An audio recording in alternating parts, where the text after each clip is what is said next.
Given these bombings are being done using our tax dollars, perhaps we should ask some questions. For example, how does bombing a densely populated land strip filled 50% with children constitute self-defense? How does bombing hospitals, churches, mosques, and UN schools constitute self-defense? Well, you say if Hamas fighters are hiding in the hospital using the civilians as human shields, okay, let's say they are. Are you arguing that flattening the hospital and killing newborns in their incubators and their moms in the NICU, cancer patients, someone with a broken leg, the doctors, nurses, and just the women and kids hiding in the hospital, that's not a war crime? Because you would be wrong, according to international law. Well, why don't the people in Gaza just turn over Hamas militants to the Israelis? Okay, how do you propose they do that? Hamas is the de facto government in Gaza, and they're the ones with the guns. The leaders of Hamas aren't even in Gaza. And if they were, if you were a teenager living in an open-air prison, getting bombed day and night by, let's say, Mexico, and Mexican police kicked in the door and raided your house anytime they wanted and turned off the water and cut off your food, what are you going to do? Side with them? Help them while you're dying? That's like asking why black folks don't help or trust the police.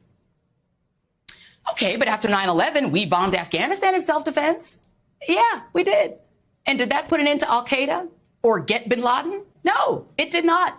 Because like Hamas, bin Laden wasn't in the country we were bombing. President Obama got him 10 years later in Pakistan using special forces and without bombing scores of kids to death. Bombing Afghanistan did buy us a 20-year occupation that got us more enemies in the Muslim world when we scooped people up on the battlefield and dragged them off to Gitmo. And when we threw in a gratuitous war against Iraq based on lies by a Bush administration that traded on our anger and our fear, the world rose up against us as we committed torture and tossed former Iraqi police and soldiers into makeshift gulags, and those prisoners later turned into ISIS. Oh, and the Taliban are back in control of Afghanistan. So again, what is the goal of mass bombing Gaza? Is it to find the people Hamas militants abducted on October 7? Okay, how? By flattening whatever shelter they're taking from the bombs? Don't you risk killing them all by bombing them with the Palestinians? Just some relevant questions. And trust me, people do want answers.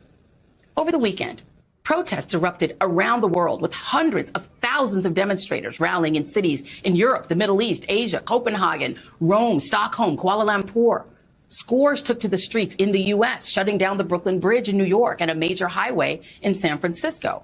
The call in each of these protests was for a ceasefire, a word that for some has somehow come to mean anti-Semitism and a lack of care about those who were brutally killed on October 7th, or even support for Hamas. So how then do you explain the family members of some of those being held by Hamas who are also calling for a ceasefire? And what would a ceasefire even mean? Well, it would literally mean both sides stop shooting. No more rockets into Israel, no more Israeli jets strafing Gaza. It would mean a prisoner swap negotiated by credible third parties, which sadly probably doesn't include us at this point. It would mean getting food, water, and medicine into Gaza and not pushing for 2 million Palestinians to expel themselves to Egypt or Jordan, likely to never be allowed to return. Hopefully, it would mean tamping down the McCarthyism and the doxing and anti-Semitism and Islamophobia and anti-Palestinian racism in our own country and in Europe. And then somebody, anybody, actually working to solve the real problem, which is a 56-year occupation of the West Bank and Gaza Strip that has sparked and will continue to spark vehement and, yes, even violent resistance, whether Hamas exists or not.